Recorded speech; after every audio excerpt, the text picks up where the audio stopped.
এগুলি কি করছো গো তুমি? আমি তো এই যে তাল আনিছি, এই তাল কে দিছে জানো? কে দিছে? আমি কি করে বলবো তোমাকে? হাতে এখন কে দিল? তুমি এখন সাহায্য করে লাইলা, কে এখন এই, করে লাইলা? খবরদার আজে বাজে কথা বলবে না। আমি তাল সাহায্য করে আনবো কিসের লাগি? এই তাল দিছে বদরপুরে কাঁড়াল পাড়ার আমার কাউসার ভাই, ওই যে জয়ন্তর দোকানে বসে থাকে না, ওই কাউসার ভাই দিছে। তার এই নারকেল দিছে আমার দুলা ভাই। এই নারকেল দিয়ে তুমি তালের বড়া করবে, তালের বড়া খাইতে কিন্তু খুব স্বাদ। ওর জন্য আমার কাউসার ভাই কিন্তু এই তাল দিছে। তো এগুলিকে এত করছো কি করবা? ওই যে সামনে আনবো আর ওই তালের একটু বড়াতে দিব আর খাবো আমরা সবাই বাড়ি সিদ্ধি।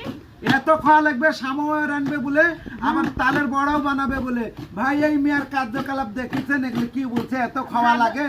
ভাদর মাসের তাল ছেলে পেলে একটু পিঠি টিঠি বানা দিতে হবে, খাইতে হবে। ভাদর মাসের ছেলে পেলে খাইতে হবে তালের পিঠি। খাইতে ভালো তালের পিঠা, শীতকালে প্রেমে মজা, গরমকালে কচি ডাবের পানি, প্রাণ সাজনা সবই বুঝো প্রেম বুঝো না। তুমি খালি এগুলি নিয়ে কুটো, সংসারও করা লাগবে না। তুমি এত তালের বড়া বানাও আর সময় রান্ধি ছেলে পেলে খাওয়াও। খাওয়াই তো, অত খপ খাবাই হয় না। এই খপ খাবো না, মানে মিষ্টির এক জগর কাজ পড়ে আছে, আর তুমি এগুলি বসে সারা তো আছো। এসব ঝাড়গা কাজ করতে হয় না। মিয়া মানুষের পান্দর বাটা ছেলে কি করতে বসে? ও মিয়া মানুষের পান্দরে বেটা ছেলে বসে, তাই দোষ আছে। রাতের বেলা যে মিয়া মানুষ যে বেটা ছেলের পান্দরে শুতে, তার বেলা ওটি দোষ রাতে হয় না। লাগে যে